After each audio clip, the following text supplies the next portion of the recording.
ধন্যবাদ জানাচ্ছি এবং পবিত্র রমজান মাস, এই রমজানের প্রীতি শুভেচ্ছা ও ভালোবাসা জানাই এবং হয়তো আগামী পরশুদিন বা তার পরের দিন কালকেই আমরা জানতে পারবো যে পবিত্র ঈদ উল ফিতর অনুষ্ঠিত হবে। বিশেষ করে আমরা মুসলিম সংখ্যালঘু মানুষ যারা এই যে খুশির ঈদ, এই ঈদটাকে আমরা যথাযোগ্য মর্যাদার সঙ্গে আমরা পালন করব। তাই সকলকেই আগাম ঈদের প্রীতি শুভেচ্ছা ও ভালোবাসা জানাচ্ছি। আজকে একটি বিশেষ সন্ধিক্ষণে দাঁড়িয়ে আমাদের ভাঙড় 2 নম্বর ব্লকের যে 10টি অঞ্চল এবং ভাঙড় 1 নম্বর ব্লকের 9টি অঞ্চল, সাউন্ড পাচ্ছ না? সাউন্ডটা একটু বাড়াই ভাই, সাউন্ডটা দিকে শুনতে পাচ্ছি। এবার পাচ্ছ? এবার পাচ্ছি।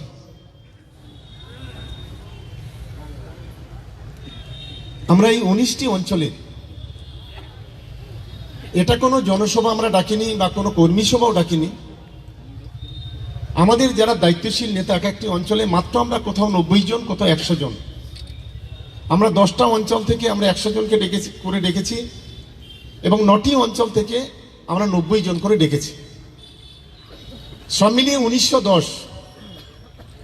এই 1910-এর মধ্যে এখানে 2000 চেয়ার আছে আমাদের। আমি আপনাদের কৃতজ্ঞতা জানাবো যে 1910 জন যে লোক যাদেরকে আমরা ডেকেছিলাম, প্রত্যেকটা মানুষ যেখানে যেভাবে উপস্থিত হয়েছেন তার জন্য আরো একবার ধন্যবাদ, আরো একবার অভিনন্দন, আরো একবার ভালোবাসা। আমরা এই বারে বারে বলছিলাম কারণ একটু বসলে ভালো হয়, কারণ বসলে আমাদের কাউন্টটা করতে সুবিধা হবে। আমাদের দলের পক্ষ থেকে সামান্য একটু উপহার এই যে মিলন উৎসবকে সামনে রেখে আমরা আপনাদের হাতে দেব। কিন্তু আমি একটু অবাক হচ্ছি, এখন তো দায়িত্বশীল নেতারা এসছেন, এত বলার পরেও এদিকে দাঁড়িয়ে ওখানে দাঁড়িয়ে ওখানে দাঁড়িয়ে, কেন এদিকে তো চেয়ার খালি রয়েছে ভাই, ওখানে এত করে বলা সত্ত্বেও যদি আপনারা কথা না শুনেন তাহলে কেমন নেতৃত্ব আর কেমন লড়াই করবেন আপনারা আগামী দিনে? একটা ডিসিপ্লিন তো রাখবেন আপনারা, লড়াই তো করবেন আগামী দিনে। এটা আমাদের প্রত্যেকের নেতৃত্বে বলছে, বাঁদিকে কয়েকটা চেয়ার খালি আছে, প্লিজ একটু বসুন, আমাদের একটু সুবিধা হবে, আমাদের কাউন্টটা করতে একটু সুবিধা হবে, অন্য কারণে নয়। কারণ যারা এখানে এসেছেন, যারা ভিতরে বসে আছেন, সে ক্ষুদ্র উপহারটুকু হলেও আমরা প্রত্যেকের হাতে আমাদের দলের পক্ষ থেকে আমরা তুলে দেব।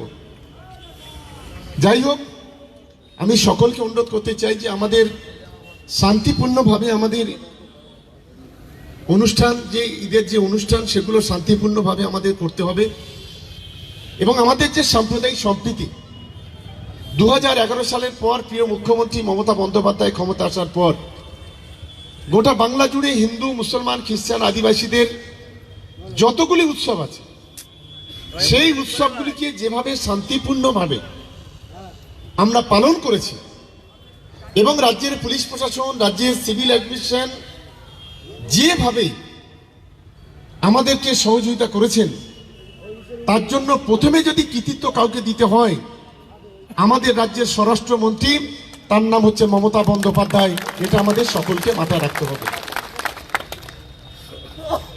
দেখুন, আমাদের সবই আমাদের দলের কর্মী। আমি আপনাদেরকে কৃতজ্ঞতা জানাই। এই রমজান মাস আমরা ভোর 4টের সময় সেহরি খাই আর প্রায় 6টার সময় আমরা ইফতার করি, কিন্তু তারপরেও গোটা ভাঙড় 1 নম্বর ব্লক, 2 নম্বর ব্লক জুড়ে যেভাবে আমরা রাজনৈতিক কর্মসূচি নিয়েছিলাম, আমি একটু অবাক হয়ে গিয়েছিলাম যে ইফতারের পরে 6:30 ইফতার, 6:30 পর্যন্ত 7টার সময় আমরা আমাদের নেতৃত্বকে যে কোনো মিটিংয়ে ডেকেছি। 7টার মধ্যে নির্দিষ্ট টাইমে যেভাবে আপনারা উপস্থিত হয়েছেন, তার জন্য সত্যিকারে আপনাদের কৃতজ্ঞতা, আপনাদের ধন্যবাদ না জানিয়ে আমরা পারি না। তাই আমি সকলকে অনুরোধ করব, আগামী দিনে সাম্প্রদায়িকতার বিরুদ্ধে আমাদের যে লড়াই, বিজেপির বিরুদ্ধে যে লড়াই, NRC এর বিরুদ্ধে যে লড়াই, কেন্দ্রের অপদার্থ সরকারের বিরুদ্ধে যে লড়াই, সেই লড়াইকে আমাদের সর্বশক্তি দিয়ে আমাদের ঝাঁপাতে হবে। ভাঙড়ের মাটিতে 4 পয়সা 2 পয়সার কিছু দল আছে, এদেরকে কোনো গুরুত্ব দেবে না, আমি সব নেতাদের বলছি, এদেরকে গুরুত্ব দেওয়ার কোনো প্রশ্ন নেই আমাদের। আমরা যেন সাম্প্রদায়িক বিজেপির বিরুদ্ধে আগামী দিনে যেন গোটা ভাঙড় জুড়ে, ভাঙড় 1 নম্বর ব্লক 2 নম্বর ব্লক জুড়ে এদের বিরুদ্ধে যেন জেহাদ ঘোষণা করতে পারি, সেই দায়িত্ব তৃণমূল কংগ্রেসের প্রত্যেকটা কর্মীকে নিতে হবে। আমার আত্মবিশ্বাস যে আমরা নিশ্চিতভাবে সেটা আমরা পালন করতে পারবো এবং সেই দায়িত্ব আমরা নিতে পারবো। আজকে কোনো বক্তব্য নয়, আগামী 14 তারিখের কর্মসূচিটা আমি আপনাদের একটু বলে দিই যে আগামী 14 তারিখ পয়লা বৈশাখ আমাদের সোনপুর থেকে খন্ডেরপোল পর্যন্ত আমাদের যে ঐতিহাসিক নির্বাচনী র্যালি মিছিল সেটা অনুষ্ঠিত হবে। প্রত্যেকটি অঞ্চল থেকে আমরা মাত্র 1000 করে 10টা অঞ্চল, এখানে ভাঙড় 1 নম্বর ব্লকের ওই আমার বিধানসভা 6টা অঞ্চল আসবে না, একজনও সিঙ্গেল আসবে না। শুধুমাত্র ভাঙড় বিধানসভার যে 13টি অঞ্চল এবং এই বিধানসভার যে 13টি অঞ্চলের মধ্যে 7টি অঞ্চল আছে আমাদের বড় অঞ্চল, শানপুকুর, ভগবানপুর, চালতাবেড়িয়া, বামনঘাটা, জাউলগাছি, প্যানগঞ্জ, নারায়ণপুর। এই 7টি অঞ্চল থেকে আমরা 1300 করে লোক আসতে বলেছি। আর যে 6টি অঞ্চল আছে সেই 6টি অঞ্চল থেকে আমরা 1000 করে লোক আসতে বলেছি। এর বাইরে আমাদের কাউকে আসার দরকার নেই। আমরা যেদিন মিছিল করব 13 তারিখ 14 তারিখ 13 তারিখে আমরা আমাদের প্রত্যেকের জন্য টি শার্ট, টুপি এবং ফ্ল্যাগটা আমরা ওই দিনেই দেব যেদিন মিছিল হবে। 10,000 ফ্ল্যাগ সেদিন এই ভাঙড়ের রাজপথে তৃণমূল কংগ্রেসের কর্মীরা ভাড়ে নিয়ে সেদিন ভাঙড়ের রাজপথে মিছিল করবে। আজকে যারা ভাঙড়টাকে কলুষিত করেছে, যারা ভাঙড়ে খুন খারাপি করেছে, সেদিন গোটা ভাঙড়ের রাজপথ গর্জে উঠবে। 14 তারিখে তৃণমূল কংগ্রেস কি জিনিস সেদিন তারা অন্তত বুঝতে পারবে। এটা আমি দায়িত্ব নিয়ে আজ এখানে বলে যাচ্ছি। সেই মানসিকতা নিয়ে আমাদের আসতে হবে। আমাদের প্রত্যেকটা এখানে যারা আমাদের দলের সামনের সারির যারা কর্মীরা আছেন, আমরা মাত্র 90 জন করে ডেকেছি। একটা অঞ্চলে 90 জন করে ডাকা মানে কি, 20টা বুথ, একটা বুথে 3 থেকে 4 জনের বেশি আমরা ডাকিনি। 3 থেকে 4 জন, 418 খানা বুথ, 36 খানা বুথ, মাত্র লোক আছে 2000 এখানে। সবই আমাদের দায়িত্বশীল নেতা, যারা যারা নির্বাচনটা করেন, যারা সামনের সারি দাঁড়িয়ে লড়াই করেন, যারা বুক চিতিয়ে দলের জন্য জীবন দেন, সেই ধরনের তৃণমূল কংগ্রেসের কর্মীরা আজকের এখানে উপস্থিত আছেন। আমি অত্যন্ত কৃতজ্ঞ যে আজকে অন্তত এত মানুষ, এত নেতাদের সঙ্গে, কর্মীদের সঙ্গে ঈদের 1 দিন বা 2 দিন আগে আমি মিলিত হতে পেরে সত্যিকারে আমি নিজেকে ধন্য বলে মনে করছি। আমার সত্যিকারে খুবই ভালো লাগছে। আমি সকলকে একটা নিমন্ত্রণ করছি। আমার বাড়িতে ঈদের দিন বিকাল 4টের সময় থেকে একটা ঈদ মিলন উৎসব হয়। আমার বিধানসভা থেকে প্রায় 7-8 হাজার লোক তারা যায়। এবারে ভাঙড় বিধানসভাটাকে যুক্ত করে নিচ্ছি। আপনাদের প্রত্যেকের আমন্ত্রণ জানাচ্ছি। আপনারা ঈদের দিন বিকেল 4টের সময় অবশ্যই আমার বাড়িতে একটু আসবেন, একটু মিষ্টি মুখ করবেন। এটা আমরা সকলের কাছে আমি আবেদন, অনুরোধ করছি। কি যাওয়া যাবে, কারা যাবেন একটু হাত তুলুন তো দেখি। ধন্যবাদ সকলকে। বুঝতেই পারছি লড়াইয়ের মুডে আছেন আপনারা, শুধু খালি সময়ের অপেক্ষা। ঈদ হয়ে গেলেই যে ঝড় উঠবে গোটা ভাঙড়ে, যে তুফানে বিরোধীরা কুপকাত হবে, সেটা আজকের সভা থেকে সেটাই কিন্তু আজকে প্রমাণিত হচ্ছে। আমি নিশ্চিতভাবে মনে করি যে আমাদের দলের পক্ষ থেকে আজকে যেটুকু, এখানে আমার একার নাম লেখা আছে কিন্তু আমার একার নাম নয়, এখানে আমরা তৃণমূল কংগ্রেসের নামটা একটু উচ্চারণ করিনি, কারণ এক্ষুনি পারমিশন নিতে হবে, তারপরে অনেক কিছু করতে হবে। আমরা যারা নেতৃত্ব যারা আছি সামনের সারি, তাদের সহযোগিতায় আজকের কিন্তু এই প্রোগ্রাম। এটা কোনো ব্যক্তিগতভাবে আমি একা দিচ্ছি নয়। এই মঞ্চে যারা বসে আছে প্রায় 90% আমাদের যারা নেতৃত্ব আছেন।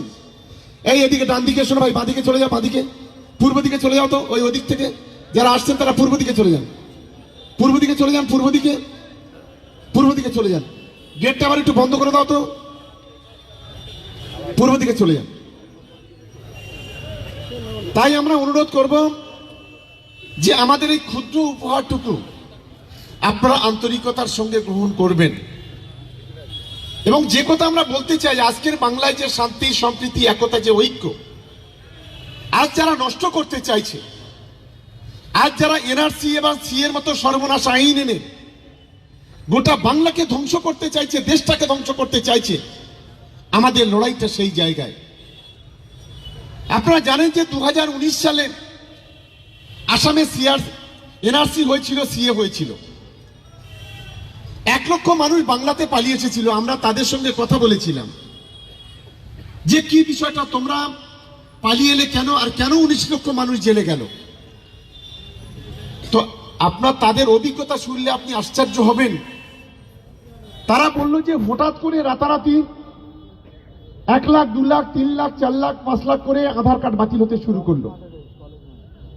যাদের পয়সা আছে, যারা বড় লোক, যারা মধ্যবিত্ত, তারা 10,000, 20,000, 50,000, 1 লাখ, 2 লাখ, 5 লাখ টাকা দিয়ে উকিল ধরে তারা কেউ জজ কোর্টে, কেউ হাইকোর্টে, কেউ সুপ্রিম কোর্টে মামলা করে দিল। বললো আমার আধার কার্ড বাতিল করে দিয়েছে জোর করে, আমার ভোটার কার্ড আছে, আমার জমির দলিল আছে, আমার স্কুলের সার্টিফিকেট আছে।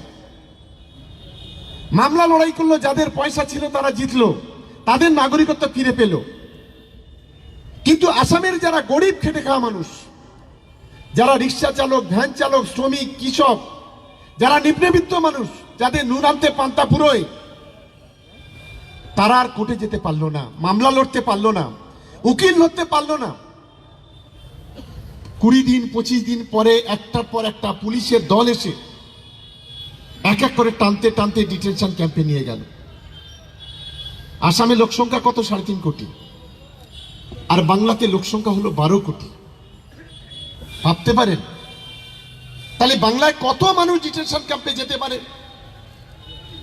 স্বাধীনতার 75 বছর বয়স পর্যন্ত 15খানা প্রধানমন্ত্রী এসছে, কাউকে এনআরসি করতে হয়নি, সিএ করতে হয়নি। আজকে নরেন্দ্র মোদী সরকারের কেন করতে হলো?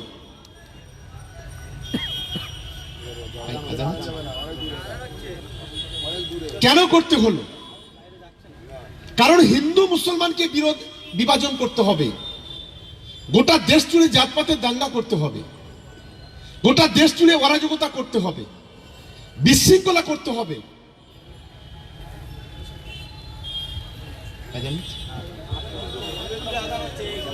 অসুবিধা কি? সাউন্ড বাইরে যাচ্ছে না তো?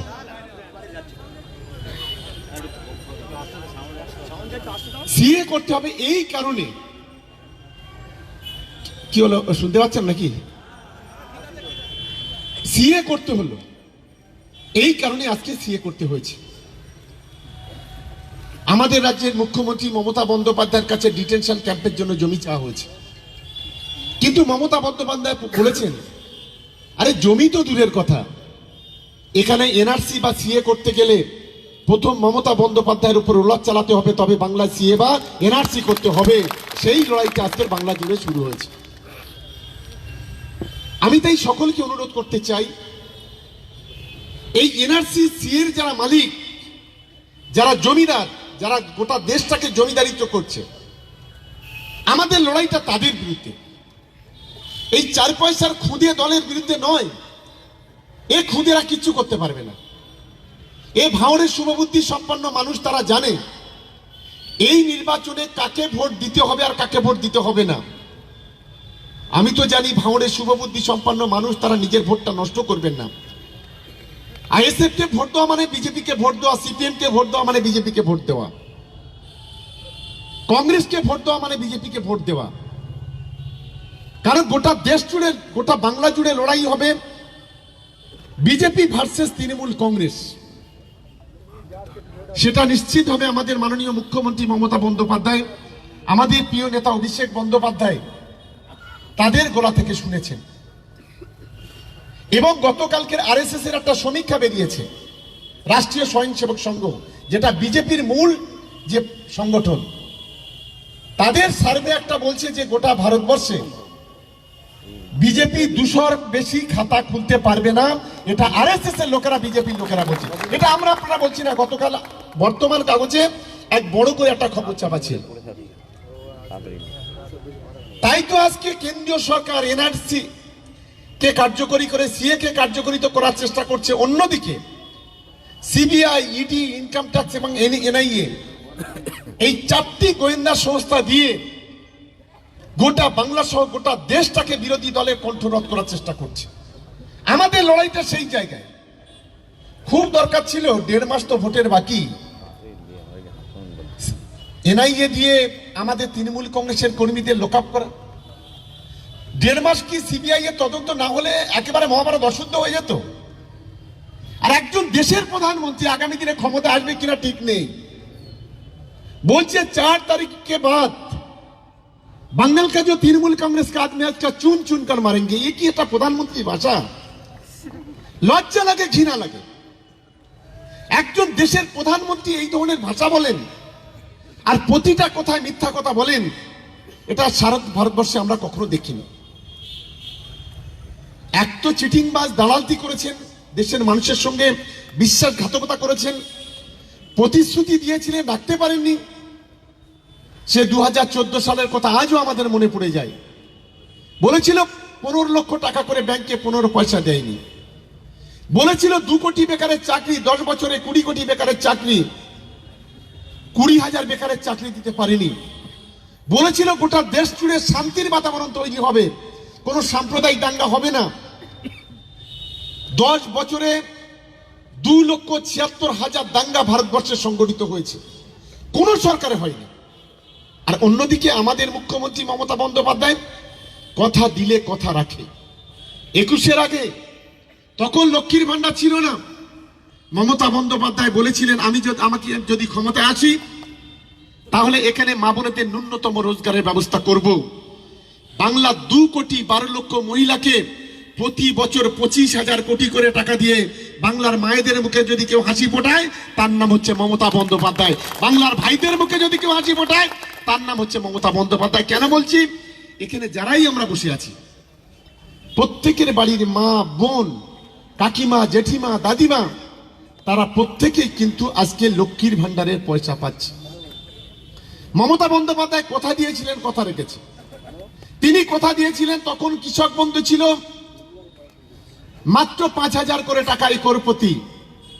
মমতা বন্দ্যোপাধ্যায় বললেন আমাকে তৃতীয়বারের জন্য ক্ষমতায় আনুন, আমি যদি বাংলায় তৃতীয়বারের জন্য ক্ষমতায় আসতে পারি তাহলে এটা 5,000 টাকা নয় 10,000 টাকা করে করে দেব। বাংলার 1,21,00,000 কৃষক আজ কিন্তু 10,000 টাকা করে আজকে কিন্তু পাচ্ছেন। কারা পাচ্ছেন তো হাত তুলেন তো কৃষক বন্ধু। প্রত্যেকেই পাচ্ছেন, প্রত্যেকে, কোনো জায়গায় এটা নেই। আজকের আমাদের কাছে গর্ব। ভোট কাকে দেবেন বিবেকের কাছে প্রশ্ন করবেন। আজকের বাংলায় 10 কোটি মানুষের মধ্যে 8,82,00,000 মানুষ স্বাস্থ্যসাথীর কার্ডের বিনা পয়সা চিকিৎসা করে। বাংলায় 10 কোটি মানুষের মধ্যে 9 কোটি মানুষ বিনা পয়সায় রেশন পায়। বাংলার প্রতি বছর 10 লক্ষ করে ছেলে মেয়েরা 10,000 টাকা করে মোবাইল কিংবা ট্যাব কেনার টাকা আমাদের সরকার থেকে পায়। আগে পেত 10 লাখ, এখন পাবে 20 লাখ। কারণ আগে শুধু একটা উচ্চ মাধ্যমিক পেত, এবার মাধ্যমিকও পাবে, উচ্চ মাধ্যমিকও পাবে। স্টুডেন্ট ক্রেডিট কার্ড, ছেলে মেয়েদের পড়াশোনার জন্য মমতা বন্দ্যোপাধ্যায় সরকার ব্যবস্থা করেছে। আজকের একটার পর একটা কর্মসূচি উন্নয়ন নিয়ে গোটা বাংলাকে যখন মমতা বন্দ্যোপাধ্যায় এগিয়ে নিয়ে যাচ্ছে, আমরা ঠিক সেই সময় লক্ষ্য করছি যে কিছু এই সাম্প্রদায়িক শক্তি তারা এনআইএ এজেন্সি ব্যবহার করে আজ তৃণমূল কংগ্রেসকে দুর্বল করতে চাইছে। আমি তাই ভাঙড়ের আমার সহকর্মী যারা বসে আছেন এখানে, দেখুন আমরা কোনোদিন আমরা নেতা বলে মনে করি না। আর আমরা মনে করি আমরা যারা নেতৃত্ব সামনে থেকে দিই তাদের কিছু রেসপন্সিবিলিটি আছে, দায়িত্ব আছে। সেই দায়িত্বটা আমাদের পালন করতে হবে। এখানে যারা আসছে তাদেরকে সামান্য উপহার আমরা দেব। আর আমাদের পঞ্চায়েত সমিতির পক্ষ থেকে প্রত্যেকটা অঞ্চলে 200 করে একটু ঈদের উপহার আমাদের অঞ্চলের পক্ষ থেকে আমাদের প্রত্যেকটা অঞ্চলে দেওয়া হবে। 2000 মানুষকে সেটা আগামী কাল থেকে দেওয়া শুরু হবে ভাঙড় 2 নম্বর ব্লকে, যেটা ভাঙড় 1 নম্বর ব্লকে নয়। এটা আমরা করেছি।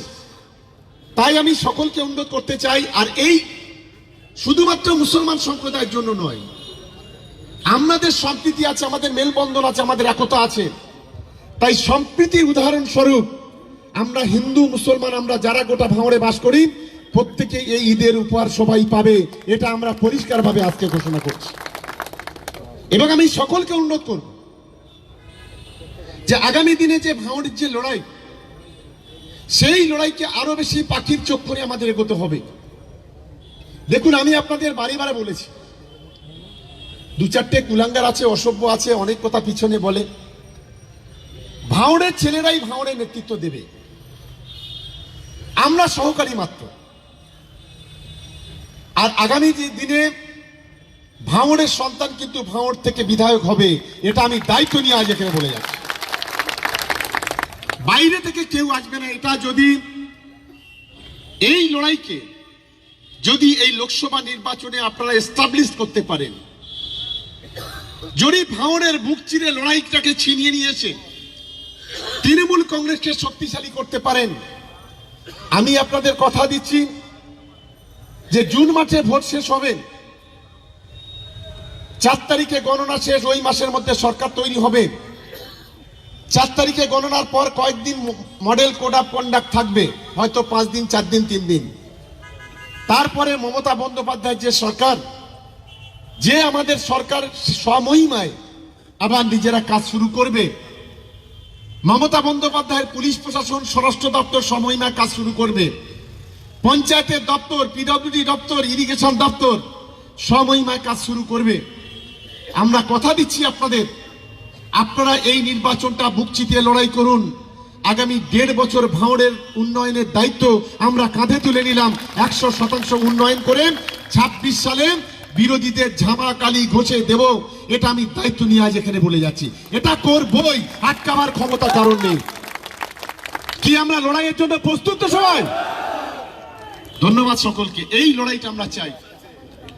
14 তারিখ আমি জানি 15,000 বলছি, আসবে 25,000, কিছু করার থাকবে না আমাদের। 3টে থেকে 3:30-3:30 মধ্যে আমি অনুরোধ করছি সকলকে, আমাদের প্রার্থী শাহিনী ঘোষ তিনিও থাকবেন না, না করা যাবে। একটা খবর বেরিয়েছিল, আমি ভাবছিলাম যে টি শার্ট গায়ে দেবো, তাই করা যাবে না। কিন্তু গতকাল মাননীয় জেলা শাসকের সঙ্গে আমি কথা বললাম, জেলা শাসক বললেন কোনো অসুবিধা নেই, এটা তো আপনারা পার্টি থেকে করছেন, কেউ যদি একটা টি শার্ট করে গায়ে দেয় মমতা বন্দ্যোপাধ্যায়, অভিষেক বন্দ্যোপাধ্যায়ের ছবি দিয়ে, এটাতে কোনো অপরাধ নেই, আপনারা অবশ্যই এটা গায়ে দিয়ে করতে পারেন। তাই আমরা 15,000 মানুষকে দিতে পারবো, 15,000 গেঞ্জি, 15,000 টুপি, 10,000 ফ্ল্যাগ। এক বর্ণাঢ্য পরিবেশে আমাদের 14 তারিখে শুরু হবে। আমি আশা করি আজ বেলা 3টে মধ্যে থেকে চলে আসতে হবে, ঠিক 3:30 থেকে 4:45 আমাদের র্যালি শুরু হবে। আমাদের কিছু নেতা আছে আবার একটু ঘুমোয় বেশি, আমি বলবো ওই দিনটা দয়া করে 1 বৈশাখ বছরের শুরুতেই আমরা বিরোধীদের শেষ করে দেবো, এটাই হচ্ছে আমাদের দায়িত্ব। আমাদের লড়াই হচ্ছে যে বাংলা বিরোধীদের বিরুদ্ধে লড়াই, আমাদের লড়াই সাম্প্রদায়িকতার বিরুদ্ধে আমাদের লড়াই, আমাদের লড়াই হচ্ছে যারা আজকের ভাঙড়ের সর্বনাশ করেছে, উন্নয়নটাকে স্তব্ধ করে দিয়েছে, ভাঙড়ের সম্প্রীতি নষ্ট করেছে, পঞ্চায়েত নির্বাচনে যারা 7 জনকে খুন করেছে তাদের বিরুদ্ধে লড়াই। আমি মনে করছিলাম যে হুজুরের বিরুদ্ধে কিছু বলবো না, অন্তত 1-2 কথা বলি, এত মিথ্যে কথা বলে কেন, এইটি একটু আমাদের সকলকে জানা দরকার। গতকালকে রাত্রে একটা 24, এই রাত্রির আগের রাত্রে একটা 24 ঘন্টাতে, গত রাত্রে আগের রাত্রে একটা 24 ঘন্টায় উনি টিভিতে এসেছিলেন, উনি 24 ঘন্টা একটা সাক্ষাৎকার দিয়েছেন। আমি অবাক হয়ে গেলাম কতটা মিথ্যা কথা বলে। আমরা যারা বিধায়ক, সেই বিধায়কদের আমরা 60 লক্ষ টাকা বছরে ডেভেলপমেন্টের জন্য পাই, নিজেদের জন্য নয়, আমাদের স্কিম দিতে হয় ডিএম সাহেবকে। ডিএম সাহেব সেটাকে আমরা যাকে এজুটি এজেন্সি করি, সে পঞ্চায়েত হোক, পঞ্চায়েত সমিতি হোক, জেলা পরিষদ হোক, তারা ইমপ্লিমেন্টেশন করে, কার্যকরী করে। আমরা বিধানসভার হাউসে আমরা দাবি রেখেছিলাম, এবং আমাদের বিধানসভায় স্পিকার, চেয়ারম্যান, তার একটা রুলস কমিটি আছে, সেই কমিটি প্রস্তাব দিয়েছিল যে যারা বিধায়ক আছে তাদেরকে অন্তত 1 কোটি করে টাকা বছরে ডেভেলপমেন্টের জন্য দেয়া হোক। মমতা বন্দ্যোপাধ্যায় সেটা কনসিডার করে 60 লাখের জায়গায় 70 লাখ করেছে। হুজুর সেদিন তো এসেই বললেন, এসে বললো আমি দাবি করেছিলাম বলে মমতা বন্দ্যোপাধ্যায় সেটা মেনে নিয়েছে। আমি টিভি দেখতে দেখতে মাটির ভিতরে পুঁতে যাচ্ছিলাম যে একজন পীরজাদার ছেলে নিজে পীর বলে আবার দাবি করে, এত মিথ্যে কথা কি করে বলতে পারে। তিনি কি বললেন, যখন সাংবাদিকরা প্রশ্ন করলো যে আপনি ডায়মন্ড হারবারে দাঁড়ালেন না কেন, তা বললো যে আমার তো মনটা তো অন্য জায়গায় পড়ে আছে। 11 তারিখে তৃণমূল কংগ্রেসের যারা নেতা কর্মী সমাজ বিরোধীরা তারা আমাদের 3 জনকে খুন করেছিল, 3 জনকে খুন করেছিল। তো সেই খুন যারা করেছে সেই পরিবারের পাশে থাকার জন্য আমি ডায়মন্ড হারবারে দাঁড়ালাম না। এখানে যারা আছে বলুন তো, সেদিন কি তৃণমূল কংগ্রেস কর্মীরা খুন করেছিল? 11 তারিখে ভোট গণনার দিন একজন বলতে পারবে কি? একজন বলতে পারবে? পারবে না। সেদিন পুলিশের সঙ্গে গুলি লড়াইয়ে খুন হয়েছিল। আমি অবাক হয়ে যাচ্ছি যে কি করে এত মিথ্যা কথা বলে। তাই আমি বলবো যে যারা মিথ্যা কথা বলে, আমাদের লড়াইটা হচ্ছে তাদের বিরুদ্ধে। সেই লড়াইকে সংগঠিত করতে আমাদের সর্বস্তরে যারা আপনারা আছেন, আপনারা দায়িত্ব নিয়ে অন্তত আগামী ঈদের পর থেকে ধারাবাহিকভাবে মিটিং, মিছিল, লড়াই, আন্দোলন, সংগ্রাম করবেন। এই কথা বলে সবাইকে ধন্যবাদ জানিয়ে আমার বক্তব্য শেষ করছি। কেউ উঠবেন না, কেউ উঠবেন না। আমাদের ছেলেরা আছে, আমরা যখন উঠতে বলবো তার আগে প্লিজ কেউ উঠবেন না। আমাদের ছেলেদের বলবো প্রত্যেকের হাতে একটা করে উপহার তুলে দাও। আমাদের নেতৃত্ব যারা এখানে আছেন তাদের আমরা সকলকে উঠতে বলবো, সবাই মিলে একটু। আপনারা কেউ উঠবেন না, এরা উঠবে, আমাদের নেতৃত্বগুলো উঠবে, গিয়ে প্রত্যেকের হাতে একটা করে আমাদের ঈদের উপহার প্রত্যেকের হাতে তুলে দেবে। প্লিজ কেউ উঠবেন না আর কেউ যাবেন না, ঠিক আছে? না না, যে যেখানে আছে ওখানে বসে থাকবে। আমরা যখন বলবো গেট খুলবো তারপর আপনারা এখান থেকে উঠবেন। একজন পেয়ে গেলেন বলে উঠবেন না, এটা আমি পরিচালনা করছি। যাও সবাই মিলে একদম লাইন দিয়ে ধরে চলে যাও। গেটটা একদম টোটাল বন্ধ করে রেখে দাও, গেট আর একদম খুলবে না, একদম গেটটা খুলবে না। গেটে যারা দায়িত্ব আছো, হ্যাঁ ওই তো সে আমাদের ছেলেরাই। উঠবেন না, কেউ উঠবেন না, প্লিজ কেউ উঠবেন না, চলে যাও, সবাই নিয়ে যাও। আমাদের নেতৃত্ব যারা আছে নেতৃত্বরাই দেবে। এই কৌশিক তোরা সবাই নিয়ে নে, একদম লাইনতে দাঁড়িয়ে যাও, লাইনতে দাঁড়িয়ে একসাথে এপার ওপার একসাথে দেবেন। আর কেউ দয়া করে ডবল নেবেন না প্লিজ, আমাদের একদম হিসেবে জিনিস তাহলে কম পড়বে। হ্যাঁ ঠিক আছে, দাও একজন একটা লাইন ধরো না, লাইনতে দাঁড়াও, সব এক সাইড আগে দিয়ে দাও, ডান সাইড আগে দিয়ে দাও, ডান সাইড আগে দিয়ে দাও, একদম লম্বা করে চলে যাও না, এই মাথা সবাই নিয়ে।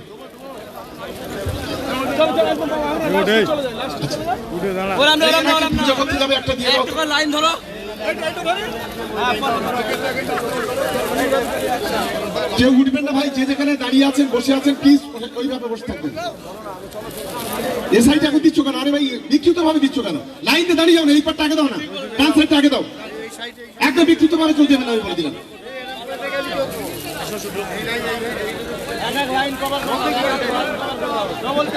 বাদিকের কেউ উঠবেন না প্লিজ, একটু বসে থাকবেন, একদম ডান দিকেও কেউ উঠবেন না। আমরা অল্প করের মধ্যে, বেশি না, 15 মিনিটের মধ্যে সব পৌঁছে যাবে প্রত্যেকের।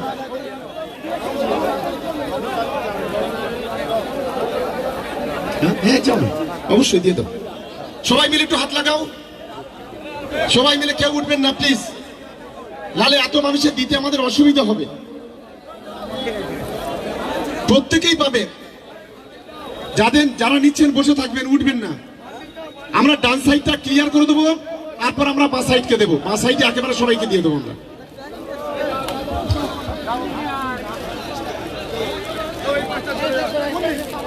সবাই একটু হাত লাগাও, সবাই হাত লাগাও, সবাই হাত লাগাও। আমাদের সবই দায়িত্বশীল নেতৃত্ব। আমি প্রথমেই বলেছি একটা অঞ্চল থেকে মাত্র 90 জন কি 100 জন এসছে, তার বেশি নয়। ফলে আমাদের প্রত্যেকের সহযোগিতা করতে হবে।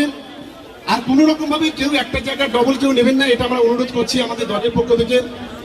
শুধুমাত্র ভাঙড়ে 2000 আমাদের নেতা আজকে কিন্তু সামনে বসে আছেন। আমাদের 2000 তৃণমূল কংগ্রেসের নেতৃত্বরা আজ বসে আছেন। আমাদের পার্টির যারা নেতৃত্ব, তাই ভাই বসো, বাড়িকে বসো ভাই, বসো সবাই বসো প্লিজ, ভাই বসো, ভাই বসো, সবাই বসো।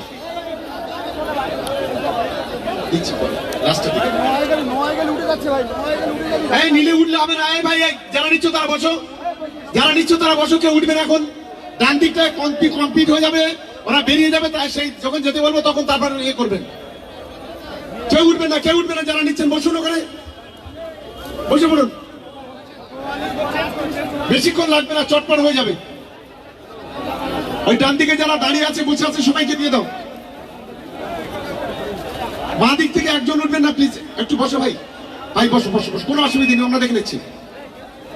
তোরা এদিকে চলো, লাইন দেখেন, না এইদিকে চলে, মানলে চলে যান, আগের দিকে চলে যান। এই যারা নিচ্ছেন তারা বসে থাকবেন ভাই, কেউ উঠবেন না একদম প্লিজ। আমরা একটা সাইড দেওয়া হয়ে গেলে তাদের আমরা গেট থেকে বের করে দেবো, দেওয়ার পরে তার বের হয়ে যাবে, তারপরে আমরা আরেকটা সাইড দিয়ে দেবো, আমাদের অনেকটা সচ্ছল হয়ে যাবে। সবাই মিলে হাত লাগান, সব নেতারা এরকম জানেন, একাধিক যাও না, সবাই যাও, সবাই যাও, সবাই মিলে দাও, সবাই মিলে দাও, সব বই বইয়ে চলে যাও, একদম মাথার দিকে চলে যাও না, কোনো অসুবিধা নেই। আর বাঁ দিক থেকে ডান দিকে যাবেন না, যে যেখানে আছেন সেখানে থাকুন। এই ভাই দাঁড়িয়ে আছে যারা, তারাও থাকুন ওখানে।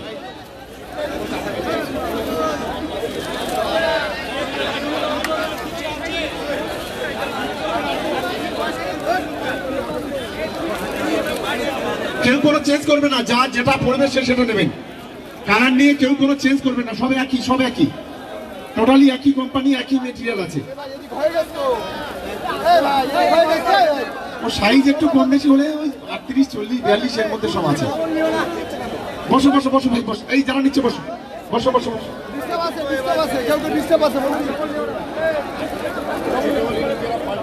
এই পাল্টাবে না, চেঞ্জ করে দেবে না কাউকে। ভাই বসো, তুমি বসো, লাল জামা তো ভালো, বসো। ও যা পড়ে, যা ভাগ্যে পড়ে, 36 নেই, 36 নেই, 36 নেই, সব একদম মিডিয়াম সাইজ, ফ্রি সাইজ আছে, সবার সবার ফ্রি সাইজ আছে, ফ্রি সাইজ মানে সবার গায়ে হবে, কোনো অসুবিধা নেই, ফ্রি সাইজ আছে। না না, গুলিয়ে যাবে না, চটপট দিয়ে দেবে সবাই, কোনো অসুবিধা হবে না। চলে যাও, চলে যাও, এই লাইন থেকে, দুটো লাইন থেকে চলে যাও না, এগিয়ে গিয়ে একদম হিসেবের লোক আছে, মানে কোনো অসুবিধা নেই, যদি 100 বেশি হয় ওর কোনো অসুবিধা নেই।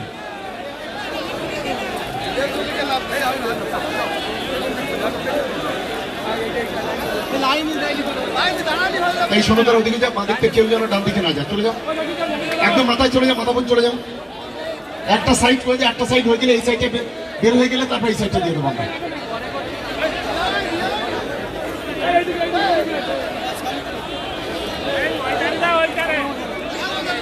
এটা হয়ে গেছে।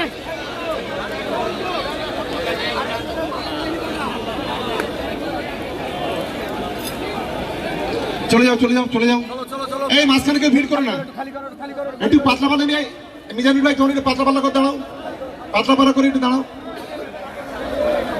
ঠিক আছে, দিয়ে দিচ্ছি, দিচ্ছি, নিয়ে যাও, নিয়ে যাও, নিয়ে যাও, নিয়ে ওদিকে চলে যাও না, পিছনের দিকে চলে যাও না, পিছনের দিকে চলে যাও না।